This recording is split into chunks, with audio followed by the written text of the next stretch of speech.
सतह समंदर से 17,000 फीट की हाइट पर लड़ाई किस तरीके से हुई। -20 डिग्री टेम्परेचर भी था और आपको बता दूं कि -2 डिग्री टेम्परेचर पे ह्यूमन ब्लड भी जमना शुरू हो जाता है। तो इन हालात में इंडिया और पाकिस्तान के जवानों ने किस तरीके से गुजारा किया, उनकी सप्लाई में क्या क्या इश्यूज़ आए, ये प्लान किस तरीके से बना और कारगिल वार की ज़रूरत क्यों पेश आई, ये तमाम बातें आप जानेंगे इस छोटी सी वीडियो में। तो जुड़े रहिएगा वॉलनट ग्रूमिंग के साथ। तो ज़रूरत क्यों पेश आई? कारगिल की ज़रूरत इसलिए पेश आई कि 1971 की वार में इंडिया ने एलओसी क्रॉस करके पाकिस्तान के कुछ एरिए पर, जो कि कारगिल का एरिया था, उस पर कब्जा कर लिया था, जिसकी वजह सिर्फ ये थी कि उस एरिए से इंडिया की सप्लायर रोड जो थी, जिसको NH1 कहा जाता है, उस रोड को इजीली टारगेट करके कट ऑफ किया जा सकता था। तो उस रोड को बचाने के लिए इंडिया ने ये एरिया कब्जे में कर रखा था। अभी इसके कब्जे के बाद पाकिस्तान के जनरल ने बहुत से मंसूबे बनाए, जिसको हुकूमत ने जो है अप्रूवल ना दी और ये सिर्फ मंसूबे बनकर ही रह गए। फिर मेजर जनरल अजीज़ खान ने भी ये मंसूबा बनाया और वो जानते थे कि अगर वो ये मंसूबा आगे बताएंगे तो इस मंसूबे को भी अप्रूवल नहीं मिलेगी और ये भी सिर्फ एक मंसूबा बनकर ही रह जाएगा। तो वो एक मौके की तलाश में बैठ गए। फिर उसी साल अक्टूबर में जो आर्मी चीफ थे जहांगीर, उनको तब्दील कर दिया गया। उनसे इस्तीफ़ा लेके नवाज शरीफ जो उस टाइम के प्राइम मिनिस्टर थे, उन्होंने नया आर्मी चीफ बनाया जो कि परवेज़ मुशर्रफ थे। अब जो मेजर जनरल अजीज़ थे, जो मौके की तलाश में पहले ही बैठे थे, उनको ये फ़ायदा हुआ कि जो परवेज़ मुशर्रफ थे वो उनके अच्छे दोस्त थे, वो उनको आसानी से एतमाद में ले सकते थे और उन्होंने बिल्कुल इसका फ़ायदा उठाया। उन्होंने परवेज़ मुशर्रफ को एतमाद में लिया, उनको मंसूबा बताया और उनको भी मंसूबे में शामिल कर दिया। फिर mid of 1998 chief of army staff Pervez Musharraf ने इस मंसूबे की इजाज़त दे दी और इस मंसूबे को खामोशी से हल करने का इरादा बनाया। वो जानते थे कि अगर ये बात प्राइम मिनिस्टर जो कि नवाज शरीफ थे, उनको पता चलेगी तो अप्रूवल उनको नहीं मिलेगी, इसलिए वो खामोशी से एक राज के तहत ये मंसूबा करना चाहते थे। अब इस मंसूबे में NLI फोर्स का एक बहुत अहम किरदार था। NLI फोर्स के कमांडर जो थे वो मेजर जनरल जावेद थे और वो भी इस मंसूबे में शामिल हो गए। अभी 3 कमांडर जो थे इस मंसूबे में शामिल हो गए। अभी NLI के जवानों ने ये जो है वार लड़ी। NLI का बहुत ही ज़्यादा अहम रोल था। NLI जो थी वो पैरा मिलिट्री फोर्स थी, वो पूरे तरीके से पाकिस्तान आर्मी का हिस्सा नहीं थी। इस जंग के बाद उसको पाकिस्तान आर्मी के साथ मिला दिया गया। ठीक है, इन जवानों ने बहुत ही बहादुरी से उस जगह पे जंग लड़ी, पर कैसे, ये आप जानेंगे अभी। ठीक है, और ये प्लान किस तरह से शुरू हुआ।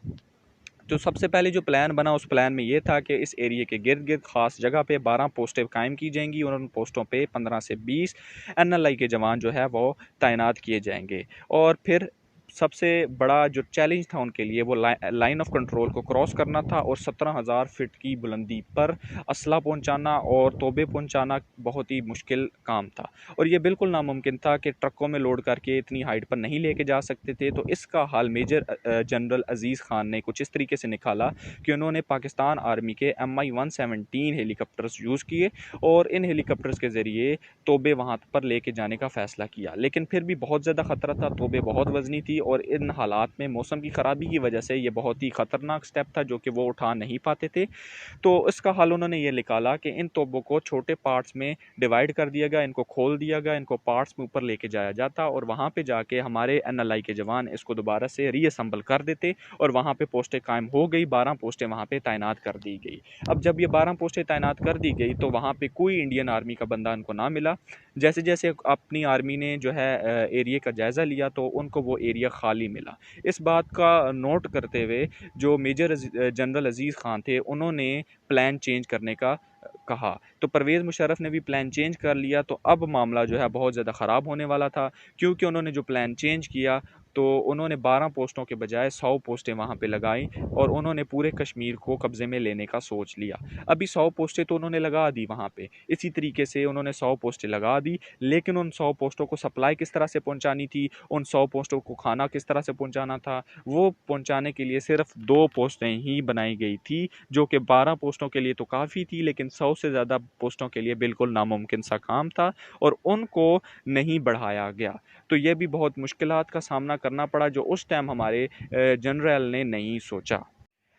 और ये भी कहा जाता है कि हमारे कई पोस्टों पर हमारे जवानों ने दिन पर का खाना सिर्फ 1 चम्मच चीनी की और वतन से मोहब्बत के जज्बे के अलावा उनका कोई खाना नहीं होता था। अभी बात आती है कि उस टाइम इंडियन आर्मी क्या कर रही थी और इंडियन आर्मी को इस बात की खबर क्यों ना लग सकी।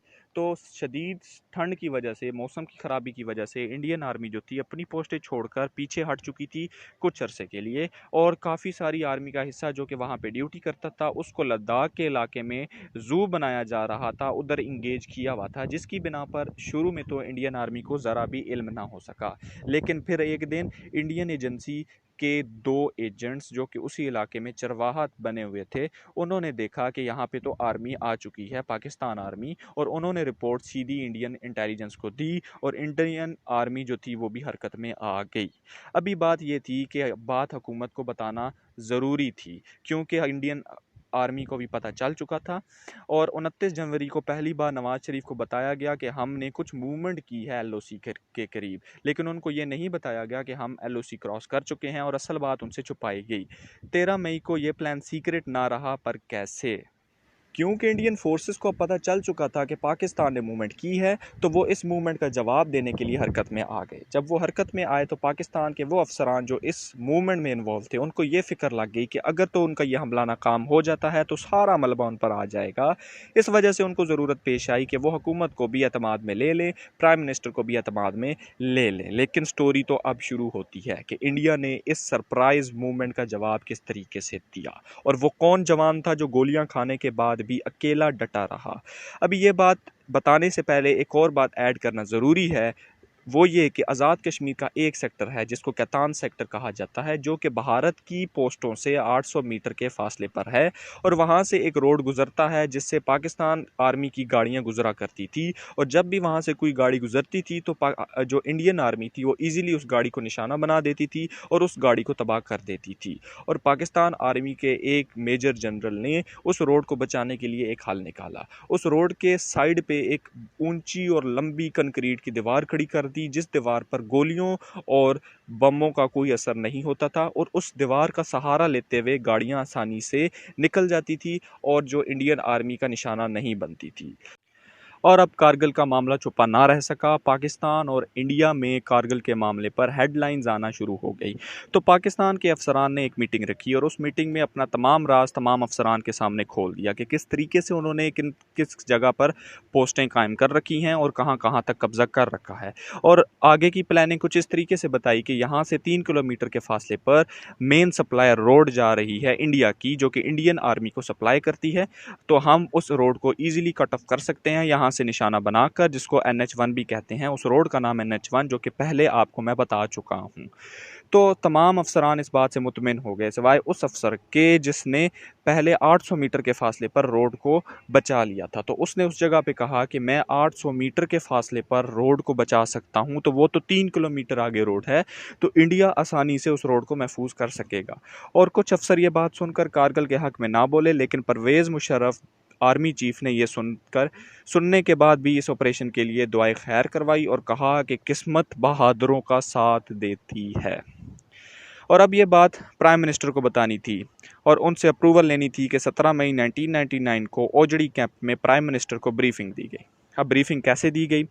ब्रीफिंग जो है मुकम्मल प्राइम मिनिस्टर को ना दी गई। ब्रीफिंग में बहुत ज़्यादा कन्फ्यूजन रखी गई ताकि प्राइम मिनिस्टर को पूरी बात सही तरीके से समझ ना लगे। वो कुछ इस तरीके से कि ब्रीफिंग में जो प्राइम मिनिस्टर थे नवाज़ शरीफ, उनको एक मैप दिखाया गया और उसमें बताया गया कि यहाँ यहाँ तक हमने पोस्टें बना रखी हैं और यहाँ यहाँ तक हमने आगे टारगेट करना है। लेकिन उस मैप में LOC मेंशन नहीं थी और नवाज़ शरीफ को पता ना चल सका कि LOC हमने क्रॉस कर ली है या नहीं। लेकिन ज़्यादा ध्यान ना देते हुए जो नवाज़ शरीफ थे उन्होंने ये बात इग्नोर ही की। उन्होंने इस बात को जानने की कोशिश तक ना की कि LOC जो है वो कहाँ पर है। ठीक है। और नवाज़ शरीफ को असल बात किस तरह से पता चली? जब नवाज़ शरीफ ये ब्रीफिंग लेकर वापस जा रहे थे तो उनके साथ जो डिटेल अफसर थे उसने ये बात नोट की हुई थी और उसने बताया कि सर आपने क्या LOC को नोट किया था? उस मैप पे LOC नहीं बनी हुई थी, हम ऑलरेडी LOC क्रॉस कर चुके हैं। तो ये बात सुनकर हैरत से नवाज़ शरीफ बोले कि LOC क्या वाकई क्रॉस हमने कर ली है? तो इसका जवाब उसने कुछ इस तरीके से दिया कि क्या आप जानते हैं कि LOC क्रॉस करने का मतलब क्या है? इसका मतलब है ओपन वार। ये सुनने के बाद नवाज शरीफ ने अगले ही रोज़ सुबह सुबह मीटिंग रखी और तमाम लोगों को तलब कर लिया। तमाम लोग आए और वहाँ पे जनरल परवेज़ मुशर्रफ से सवाल किया कि क्या वाकई में हमने एलओसी क्रॉस कर ली है। तो जनरल परवेज़ मुशर्रफ ने जवाब दिया, यस सर, अगर आप चाहते हैं तो हम अपनी फ़ौज को वापस बुला लेते हैं।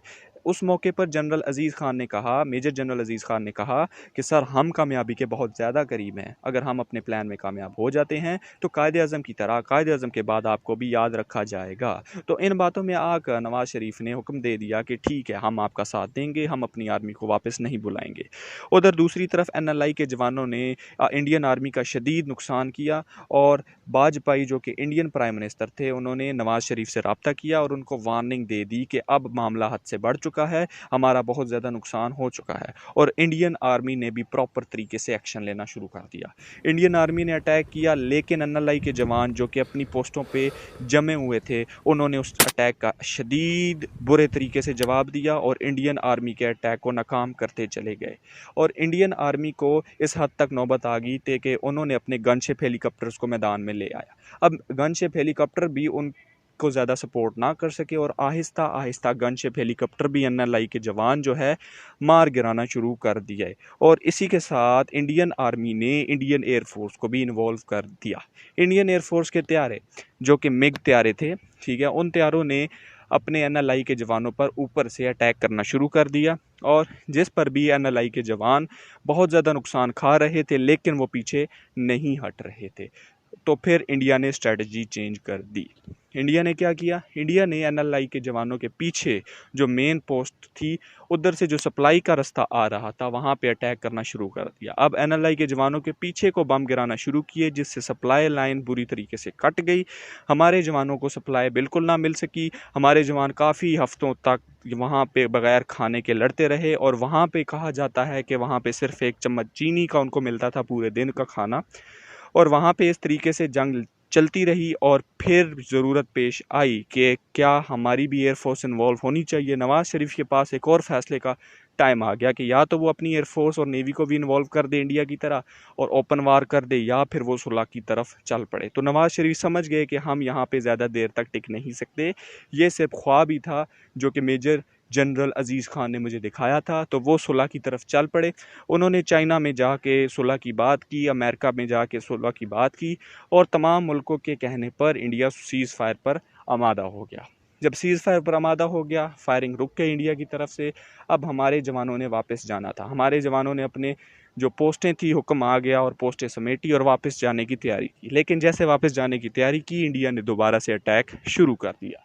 अब हमारे फौजी जो थे वो पोस्टों से निकल चुके थे और अटैक जब पीछे से आया तो वो ताब ना ला सके और हमारे फौजियों को बहुत ज़्यादा जानी नुकसान करना पड़ा। अभी वहीं पे एक हवलदार लालक जान जो कि एक पोस्ट पे 22 बंदों के साथ तैनात थे, उन्होंने अपने बंदों को कहा कि आप वापस चलो, मैं यहाँ पे होल्ड रखता हूँ, ठीक है, मैं इनको आगे आने नहीं दूंगा। तो उनके जो साथी थे वो वापस चल पड़े और वहाँ पे अकेले उस पोस्ट पे जो कि सबसे फ्रंट पे पोस्ट थी, वहाँ पे हवलदार लालक जान जो थे अकेले मशीन गन पे डटे रहे। वो इस तरीके से लेफ़्ट राइट फायरिंग करते थे कि इंडियन फौजियों को ये समझ नहीं आती थी कि वहाँ पे 10 बंदे हैं या 20, उनको बंदे की समझ नहीं आती थी कि कितने बंदे हैं, जिसकी वजह से इंडियन आर्मी आगे नहीं आ सकती थी। और क्या हुआ कि जो हवलदार लालक जान थे वो ग्रेनेड फेंकने के लिए थोड़ा सा पोस्ट से बाहर निकले कि उधर स्नाइपर से उनको हिट हो गया और उनकी जो है चेस्ट पे गोली लगी, ठीक है, जिसकी वजह से उनका बहुत ज़्यादा ब्लड शुरू हो गया। अब वो शदीद ज़ख्मी हुए और बहुत ज़्यादा बुरी हालत में थे कि पिछली पोस्ट से 2 फौजी आए उनकी मदद के लिए, लेकिन उन्होंने कहा कि अब मैं तो वापस नहीं जा सकता, आप लोग जाओ। और उन्होंने उन दोनों फौजियों को भी वापस भेज दिया और वो लड़ते रहे जब तक कि उनकी आखिरी सांसें भी ना रही। और उनकी जब शहादत हुई तो अभी भी कहा जाता है कि वो जो मशीन गन थी उसके ऊपर उनका सर था और वो उनका जो हाथ था वो ट्रिगर के ऊपर था। इस तरीके से उनकी शहादत हुई। और 2 लोगों को इंडियन आर्मी भी याद करती है, एक हवलदार लालक जान और दूसरा कैप्टन कर्नल शेर खान। कैप्टन कर्नल शेर खान भी इसी जंग में शहीद हुए थे और इन दोनों को पाकिस्तान का हाईएस्ट मिलिट्री अवार्ड निशान हैदर मिला, ठीक है। और कैप्टन कर्नल शेर खान के टॉपिक पर एक अलहदा वीडियो बनेगी इंशाल्लाह इन फ्यूचर। और इस तरीके से हमारी जो फ़ौज है वो वापस हटी और ये मामला फिर से सीज़ फायर पर आ गया और मसला कश्मीर उसी तरह मसला कश्मीर बन के रह गया और आज भी मसला कश्मीर चल रहा है। तो उम्मीद करता हूँ आपको ये स्टोरी अच्छी लगी होगी। मैंने कोशिश तो की है कि मैं अपने अल्फाज में समझा सकूँ, लेकिन इंशाल्लाह इन फ्यूचर और अच्छे तरीके से मैं बताऊँगा। जुड़े रहिएगा वॉलनट ग्रुमिंग के साथ। मिलते हैं अगली वीडियोज़ में। अल्लाह हाफिज़।